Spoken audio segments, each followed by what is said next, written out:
Welcome back to Worlds Within, where story becomes space. We're your hosts, Alyssa and Ash, and every episode we explore fictional worlds that don't just live on the page, they pull you in, build themselves around you, and let you wander through them. This is a podcast for readers who don't just love books, they live in them. We dive deep into sensory storytelling, character perspectives, and the world-building mechanics that turn fiction into a fully immersive experience. It's our first episode of season 4! Ash is knocking over plants already. As y'all recall, we have called this season Seabound, and this idea came to us very early in the planning of the podcast, and we knew we wanted these episodes to be released in the summer. We are going to cover 6 books this season, and they are all beachy, ocean, pirates, mermaids. You get the drift. Wood. Okay, well, I hope you've reapplied your sunscreen and refilled your water. It's time to go sailing into our first book. Today we are diving into The Bridge Kingdom by Danielle L. Jensen, published in October of 2018. Okay. But first, our plot teaser. This story is full of ships and Lara needing to get her sea legs. Ooh, girl. Which reminded us both of a cruise we took at the very beginning of 2020. Right before the world shut down. Right before the world shut down. Where we hit a storm in the Gulf of Mexico and ginger beer was the only thing that saved us. I don't think I've been so nauseous in my life than on that cruise. And we tried everything, but even the crew was green. Yeah. And that was rough. I think we curled up in our room eating rice with butter and drinking ginger bread. beer. But in the book, Lara chews on a root from Nana to calm her seasickness. So for those reasons, today we have a ginger tea. Known for helping seasickness and nausea. Yes, most excellent choice. Yeah. So, a warrior princess trained in isolation, Lara is driven by 2 certainties. The first is that the King Arin of the Bridge Kingdom is her enemy, and the second is that she will be the one to bring him to his knees. The only route through a storm-ravaged world, the Bridge Kingdom enriches itself and deprives its rivals, including Lara's homeland. So when she's sent as a bride under the guise of peace, Lara is prepared to do whatever it takes to fracture its impenetrable defenses, and the defenses of its king. Yet as she infiltrates her new home and gains a deeper understanding of the war to possess the bridge, Lara begins to question whether she's the hero or the villain. And as her feelings for Arin transform from frosty hostility to fierce passion, Lara must choose which kingdom she'll save and which kingdom she'll destroy. Alrighty. Okay, so this has been on my list for a long time. I think probably as long as I've been reading in the fantasy romance genre, which, as a reminder, hasn't been that long in the grand scheme of things. So I was quick to suggest this for Seabound because of the setting and of the world. I also haven't read anything by this author up until this point, but her other series, Saga of the Unfated, is on my TBR because I love a Viking Norse mythology retelling. So I was like, oh, this is a great introduction and also is really inspiring me to go to that series too. Yeah, Saga of the Unfated is on my TBR, but this was not. Which, again, weird. Mm-hmm. How not? But it was not. How not? But yeah, but I'm just so shocked that it was not because it has so many great things for this genre. Mm-hmm. So very, very glad that it got moved to this season's list. So what's your first impression? First, I was a little like, oh no, because we start in this desert, you know. Very Silveran. Very Silveran. And so I'm like, oh no, is this another Quicksilver? Like, I didn't want to have another, one that I would not want to finish. That quickly went absolutely out the window. There was just so much to love about this book. So I could gush right now. Ditto. I did not want to stop. And when it was over, I didn't want to read the next book that we needed to read. I know. I wanted to go finish I know. It was an immediate purchase. So. By the way, I've read the first sentence of the second book. And I'm like, I absolutely loved this. Even from the very beginning. From I hear you about, oh my gosh, are we going to have another Quicksilver where it's like, where are we? What are we doing here? But those opening scenes, the pacing in the opening scenes, the shock in the opening scenes. Twist.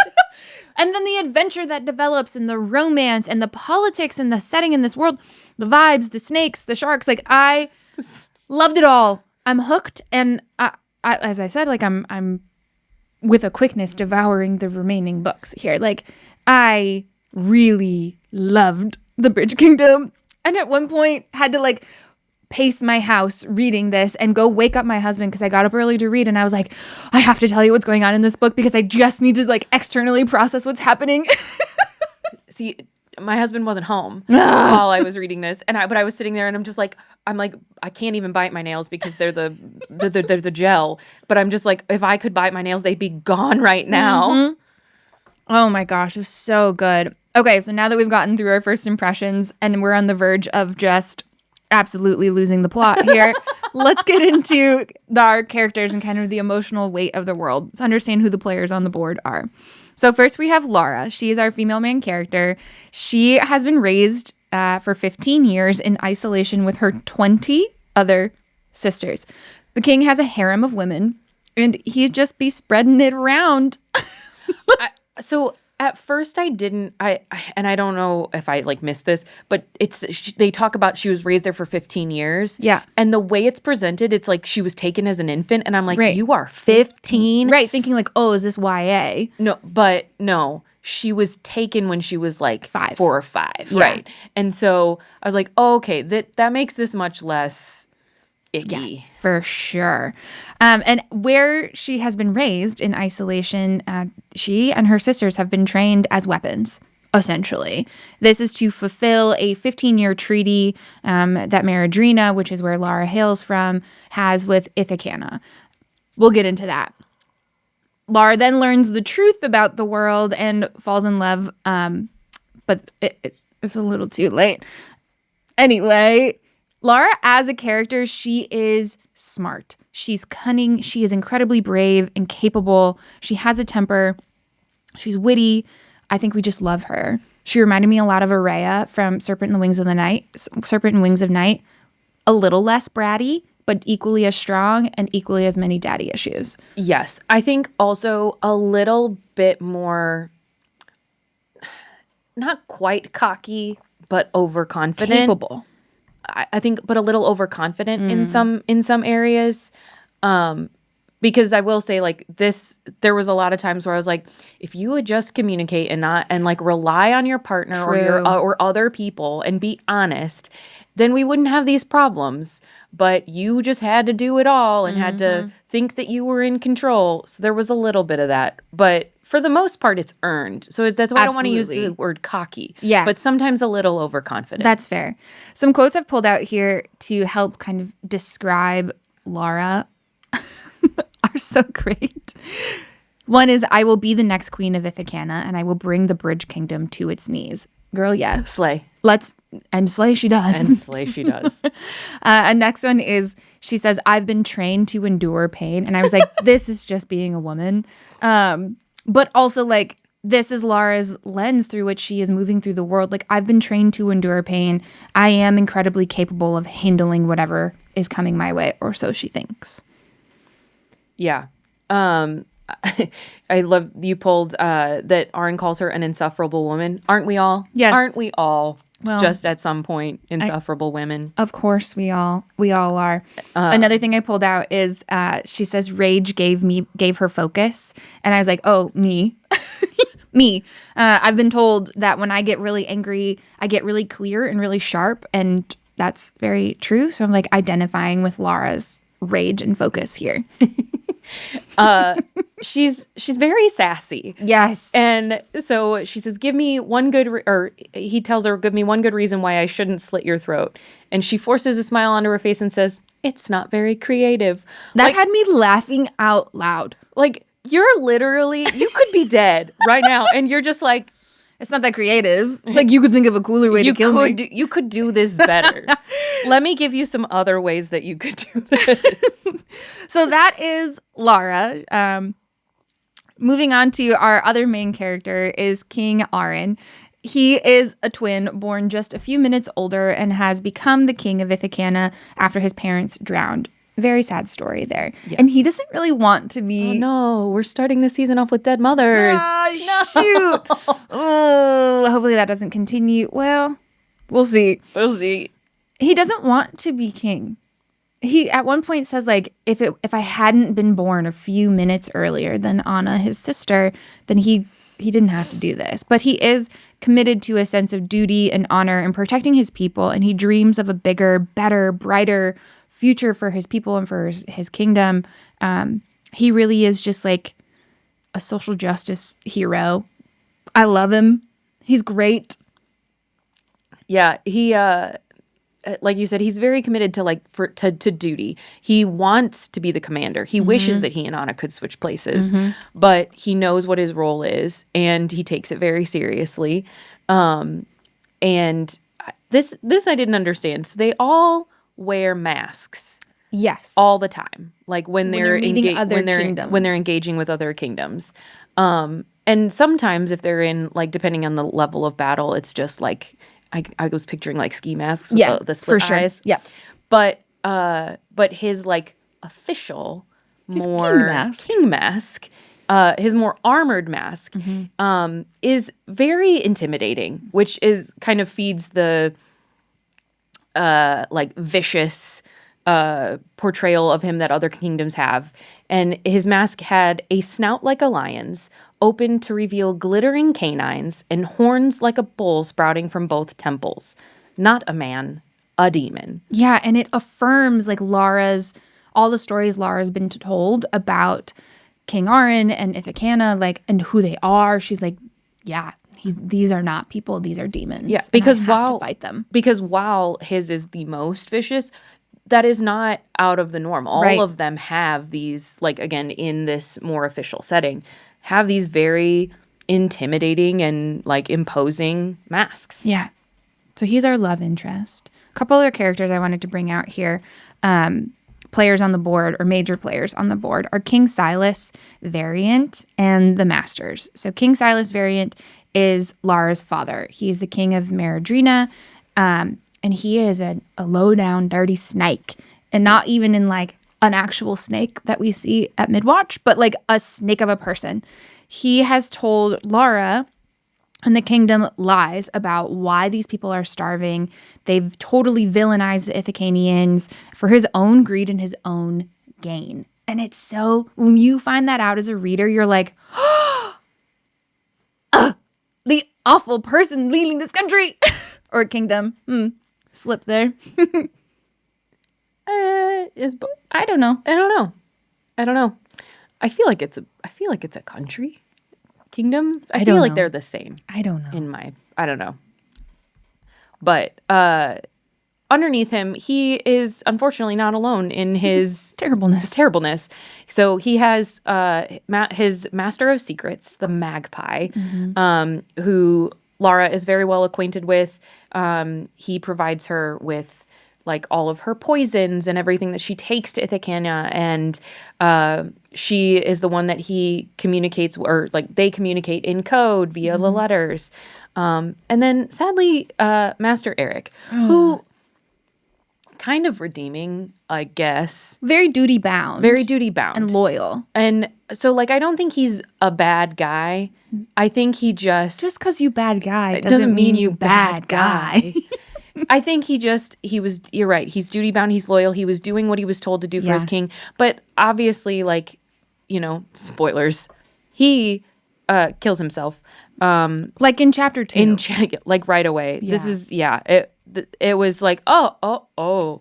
And while many, many people died in that chapter on purpose, he was actually not supposed to die. Yeah. He did it because he felt so overwhelmed with, like, guilt and remorse for what and he also, like, I now know the secret of what's happened here, and you've just asked me to kill everyone else who has bared witness to this secret. I too must leave the world. Yeah. Oh, awful. Ugh. Okay, so we hate King Silas. Hate. Some other people that we like, though, the Ithacanians kind of surrounding King Aran. We've got Anna, who is his sister. She is the commander of Southwatch and just like a total badass. She is just like a woman totally in charge. And actually, the third set of duologies in the Bridge Kingdom series follow Anna, which is very interesting. And this is like when she meets Anna, it's one of the first Ithacanians she meets. And it's her first indicator that, I was raised to be a weapon because as a woman I'd be underestimated. But no one's underestimating Women you. are liberated here. Like you are a warrior. We also have Jor, who is part of Aran's honor guard. He's just a good guy. He's an older guy, but some comedic relief. He's just he's a good I don't know, part of the band. And then we have Taryn, who is also a part of Aran's retinue and becomes a friend to Lara. We learned from Taryn that she never wanted to be a soldier, but she was assigned her garrison like all 15-year-olds are at Nithacana. And she's, like many of them are, just duty-bound. But she doesn't want to be living this life. She wants to go study music. I know. And then we have Nana. And part of my French, y'all, but Nana's a bitch. She sure is. She, like, now, part of me is like, well... I mean, she called it on, she sure did. On Lara. So, like, part of that was well-earned. But if it was only to Lara, then I'd be like, all right. But no, she treats everybody that way. Poorly. She's a very crotchety old lady. Mm-hmm. But she is also a healer and teaches the other healers of Ithacana. And so she is this, like, matriarch figure who... By the way, there's no magic in this world. This is all just, like, physical, actual healing. But there's something seemingly magical about Nana to me. Like, she calls for the end of the storm season, right? She kind of, along with a shark, is the herald of the war tides. And I find that just an interesting position for her character. In a world of no magic, she is still seemingly, like, in tune, very much so, with the nature of it all. Yeah. Well, I mean, she's a naturalist and she's, again, she's very old and she's very wise. She's, spent her whole life watching and learning and studying. And so it totally makes sense that she would be in tune in that way. All right. So now that we know who's here, where in the world are we? Let's talk more about the Bridge Kingdom. So first up, our first introduction into the Bridge Kingdom is Lara's home. Maradrina, and specifically the Red Desert. But we learned that Maradrina is a starving nation that is in a position to fulfill this 15-year treaty with Ithacana, which is a marriage treaty. One of the daughters has to marry the prince who has become king within this 15 years. And Silas's goal with this treaty is to gain control of the bridge to feed his people, but it's really just for money. Because we learned that Maradrina is fighting an endless war with Valcata. Valcata is the kingdom to their south, and he is really just spending all of the money on steel and weapons, and there's very little left to buy from the market at Southwatch. And not only is he using this money that he's, like, for the steel, he was allowed to pick one item that would be, like, tax-free. And he picked steel instead of, like, cows or grain or something like that. And so those prices never change because there was no relief on those items. And he's fighting with Valcata because there's a, quote, fertile stretch of land running down the western coast of the southern continent, the border contested by both kingdoms. In the second duology, the female main character is from Valcata. So we get more insight as you progress through the Bridge Kingdom series. But that's where we start off with, is Maradrina and kind of building out this world and the politics at play here. One thing I wanted to call out is there's this very sweet tradition in Maradrina marriage where the wife wears a ribbon braided into her hair for the first year. And this is just seemingly like a throwaway little line during the exchanging of vows between Lara and Aran. But Aran lets that ribbon fly away. And Lara, like, thinks about it. She's like, the ribbon I was supposed to wear in my hair, like, braided into my hair for the first year, is gone. And so, I don't know, I just thought it was a nice little, like, additive into the world and tradition and culture for Maradrina and kind of that disconnect that Lara and Arryn are distinctly from different kingdoms. Yeah. And obviously there was there's some education on both sides because he does honor her wearing the knives on her belt. The knives. And I'm like, you let her wear the knives? But not a ribbon? But not a ribbon? They're not supposed to be sharp, right? They were just supposed to be dull. But haha, joke's on you, they're sharp. Haha. So we have two distinct places in Maradrina. We have the Red Desert, and it's what you would expect of a desert, right? Distant mountain peaks, nothing between here and there, but scorching sand dunes and scorpions, right? Yeah. And then you get to Vencia, which is the capital, which is, I kind of almost pictured like Greece. Me too. Because they said it's with a hillside of whitewashed buildings with blue roofs that always seem to gleam, its streets thrumming with people hailing from every nation. So much more lush in an appearance and in feel than this desert area that we start in. But also then when you compare that to Ithaca, Wow. So Ithaca is a kingdom as shrouded in mystery as it was in mist. We learn that this is a series of islands stretching between two continents, surrounded by very violent seas. So we have Maradrina and Valcata on the southern continent, and then on the northern continent we have Amarid and Herondel. And Ithaca is a connection point between all of them through which trade flows because the sea is nuts and crazy, and it's very dangerous and expensive to use ships.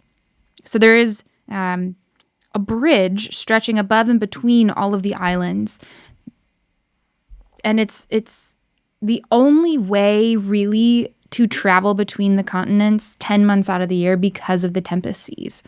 The storms kind of guard the shores of Ithaca, and 2 months out of the year without storms are called war tides, and that's typically when the other kingdoms attack. So we have on either end of the bridge, we have North Watch and South Watch, and their market ports. So merchants gather and trade and sell their goods, and then they travel along the bridge to get from one port to the other, escorted by Ithacan soldiers. Yep. Again, in masks. Obviously, about midway, you have Midwatch. Crazy. I love that they're not crazy names. They're like, yeah, this is North, Mid, and South. Which makes sense when you are like a more military. Yeah. Well, you're a port and you're a more like militarily focused. Like, of course, they're going to be watches. Yeah. It's like East Watch and so. First Watch. Now I'm hungry. Anyway, we spend a lot of time at Midwatch because that is where Arryn has been given his garrison. He is the commander. He's the king of Ithaca, but he is the commander of Midwatch. And he makes it his home. And Midwatch is lush. It is a jungle. There are vines blooming with flowers of all colors. I pulled out a lot of quotes describing the setting here because it was so immersive. Every time I was like, oh, we're in Midwatch. Like, I know where we are and I can feel it and hear it. Yeah. This is about Lara, but she spotted an open window through which poured a humid breeze filled with scents of flowers and lush greenery. The view was a verdant garden, the light flat and silvery as though it was filtered through thick clouds. The only sound, the faint pitter-patter of rain. So nice. So nice.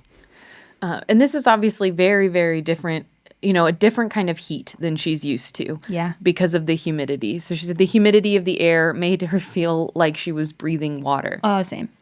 Constantly. Yep. We know that feeling. Yeah. And then the noise of the jungle managed to be both deafening and soothing, a ceaseless cacophony. Yeah. Yeah. We, my husband and I had taken a trip to Costa Rica, and the jungle is exactly that. It is both incredibly loud, but also it's like this constant thrum of sound. So it is kind of soothing, like white noise almost, but it is so loud, especially with the howler monkeys. Yeah. Oh my gosh. Something else about Midwatch is snakes.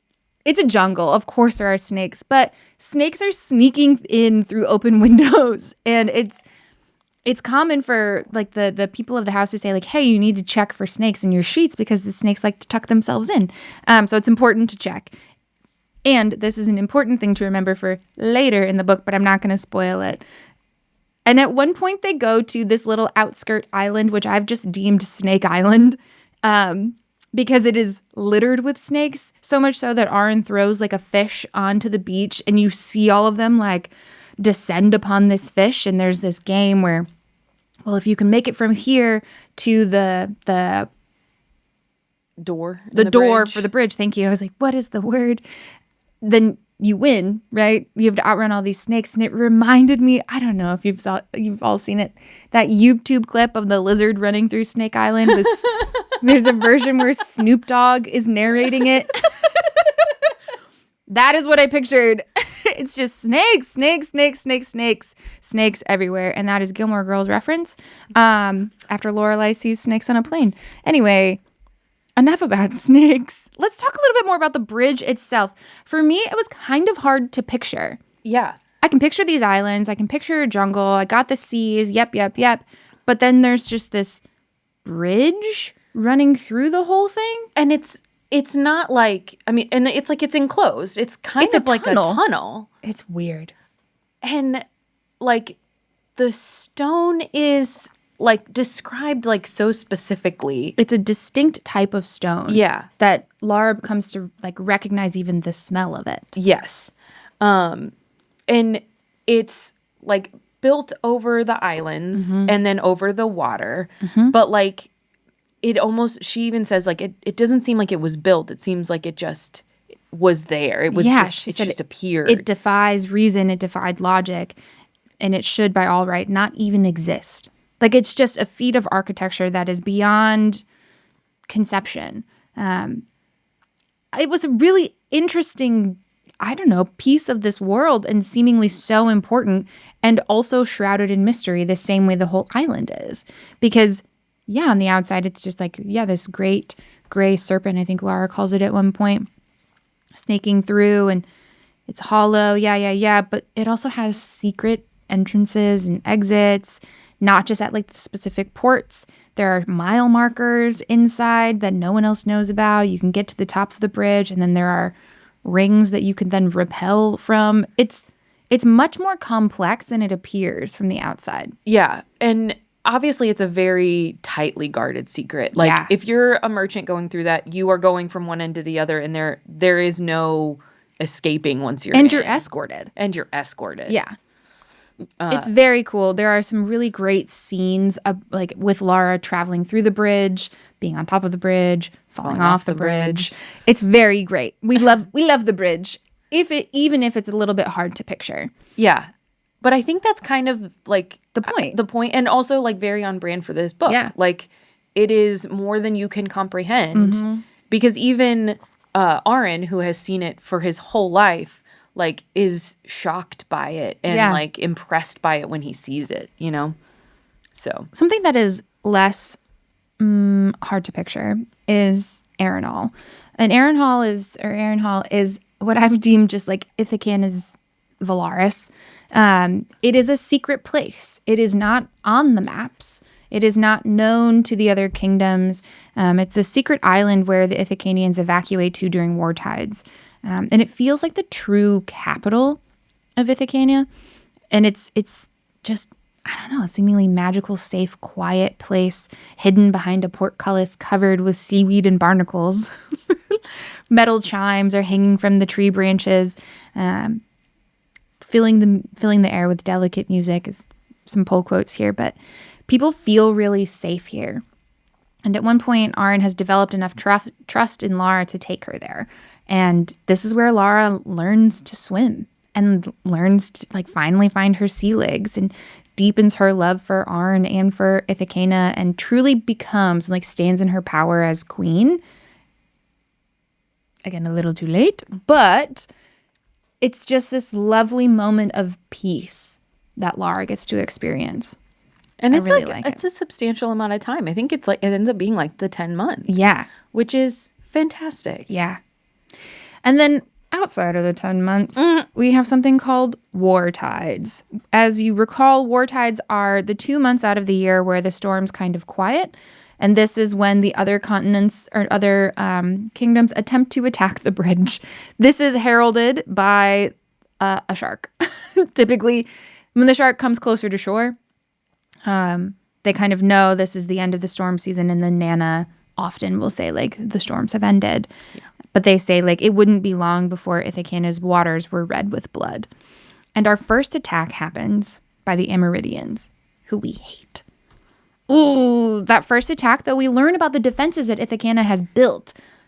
So stinking cool. Yeah. They got metal spikes underwater that are, like, busting up ships from the underside. They've got catapults that they call shipbreakers that are dialed in so well that they never miss. And they have sharks. And we find out that, like, the sharks are trained. Yeah. Now, like, this is to their detriment because then if they fall in, they are also become prey. But these sharks like eating people. They do like eating people. So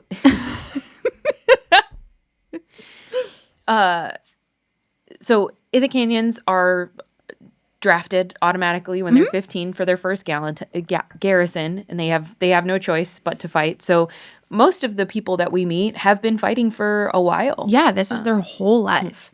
And we first meet the Amerindians in this attack at Midwatch, but very quickly after they attack Sereth. Oof. And Midwatch is the closest group or garrison to kind of come rescue them, and it is a disaster. It is a complete massacre. Yeah, it is awful. It is awful. And Lara, at this point in the story, is supposed to be like a kind of a shrinking violet. Like, she's just here as a princess, like married off to the king, you know? I definitely cannot in any way defend myself. Me no know how to use knives. When throwing knives is her specialty, and she has incredible accuracy.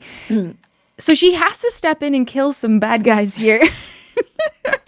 Which I really loved. We're like, yeah, girl, like, you do it. Like, you prove who you are. But she does it kind of secretly as she's, like, making her way to Aran.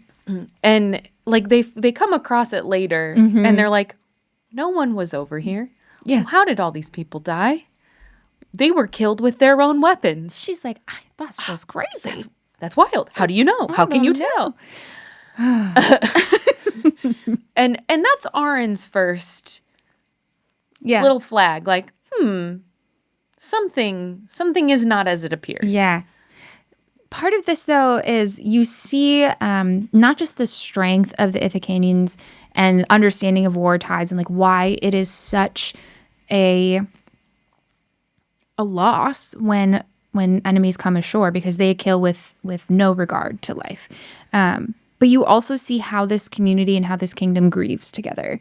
And after, the bodies have been burned, the community comes together and has, like, a dinner with dancing and celebration of life. And I thought that scene, in contrast with the battle at Sereth, again, gave us more insight into the tradition and culture of this kingdom, in the same way that Lara's ribbon and, like, the marriage vows did for Maridrina.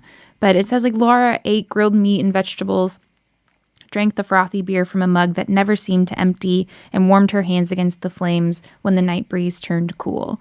And then instruments were brought out, drums and guitars and pipes, the music accompanying the men and women as they sang and danced.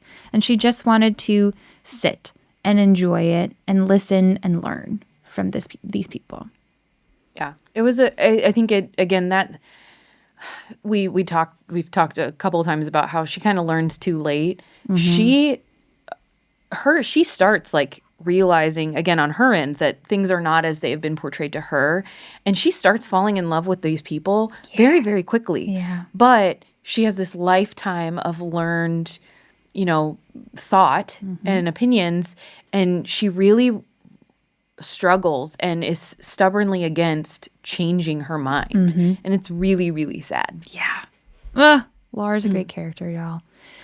Okay, so that is kind of the major pieces of the world. We talked about who they are, where we are, We've mentioned a little bit about the other continents, like Amarid, who are just a bunch of sneaky bastards, Valcata, who's fighting this forever war with Maridrina on the southern continent. And it is a low-key ally Yes. to Ithacania. Kind of. Sort of. But also they are upset with Ithacania Because of the marriage. because of the treaty that they've entered with Maridrina. Anyway, the politics in this world are so great and not complex. but not too complicated that you're like, I don't know what's going on and I'm Right. just going to bypass all of this.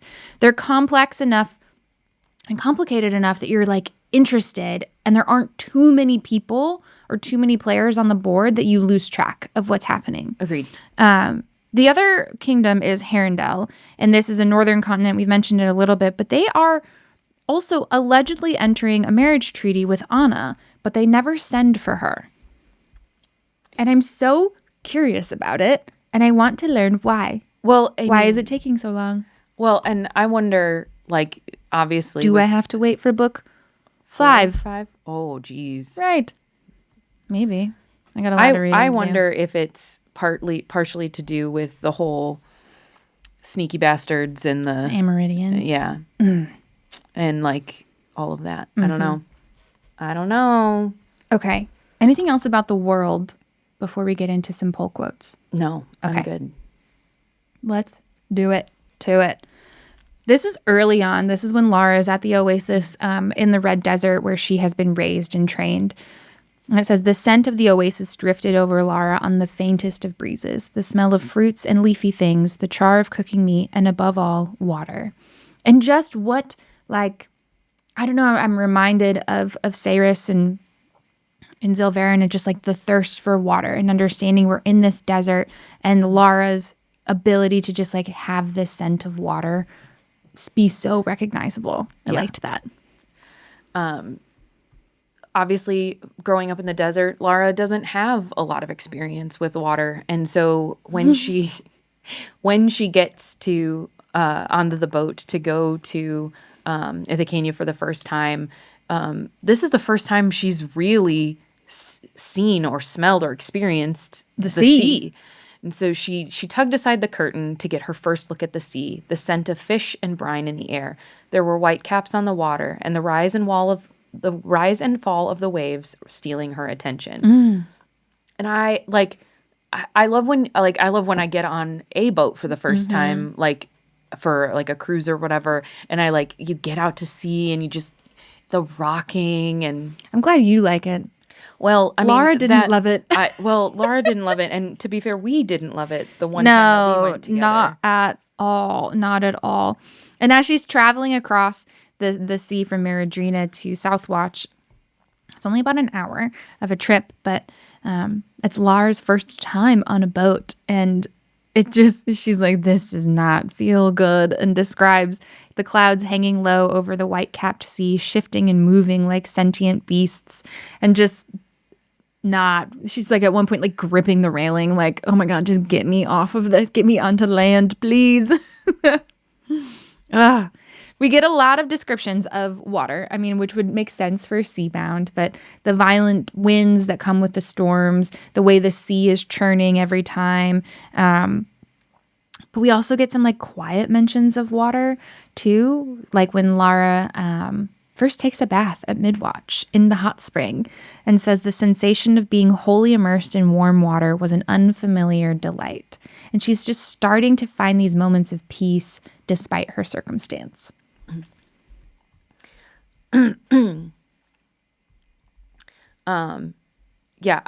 The descriptions of storms were fantastic, because we get a lot of them.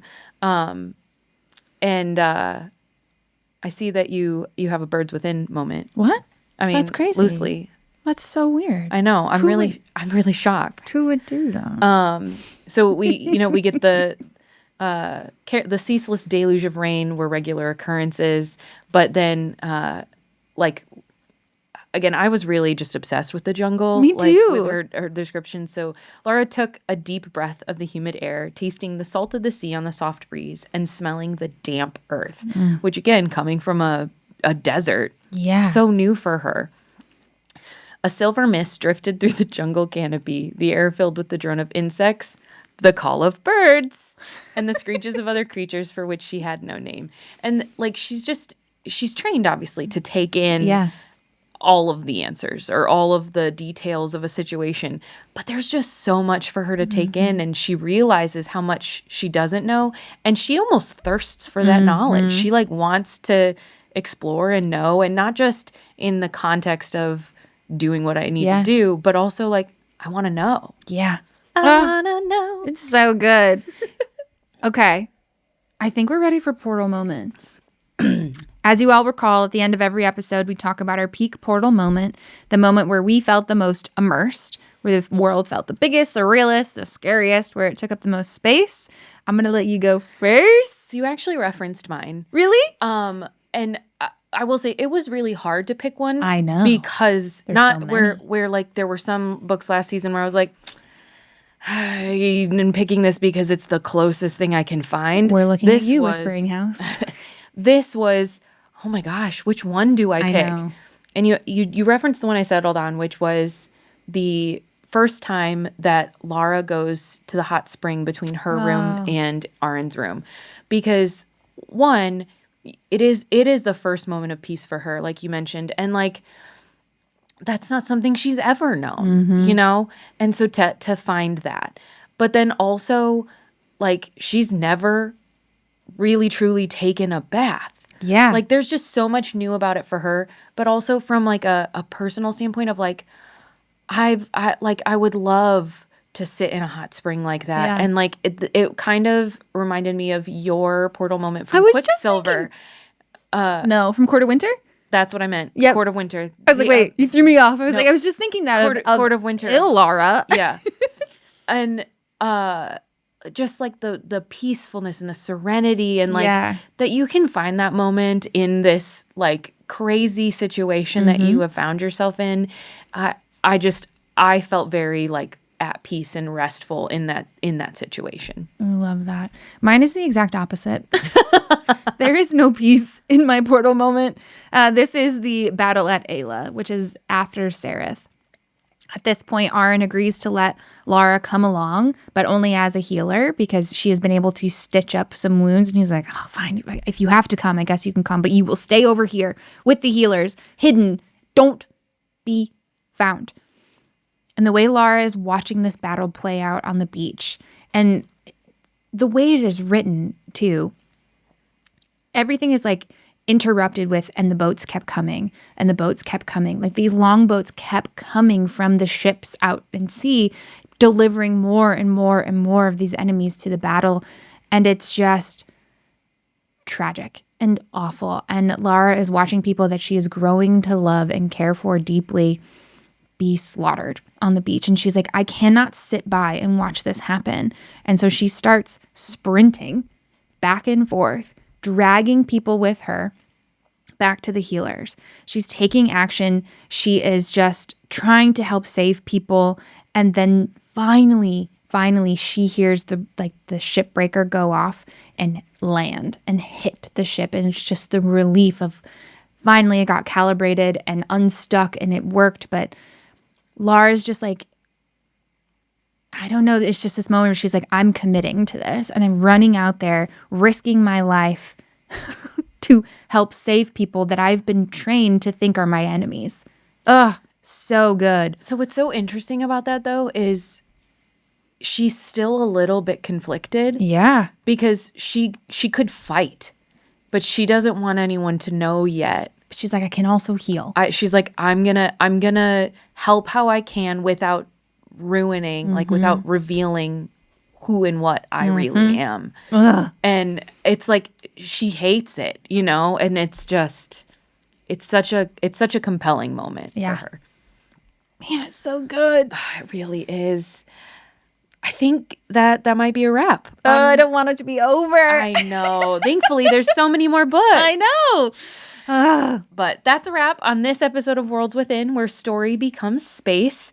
Before we go, let's give the Bridge Kingdom our immersion rating on a scale of 1 to 10 portals. I'm going 9 out of 10. I had a really strong sense of place. The world came alive for me without being overdone.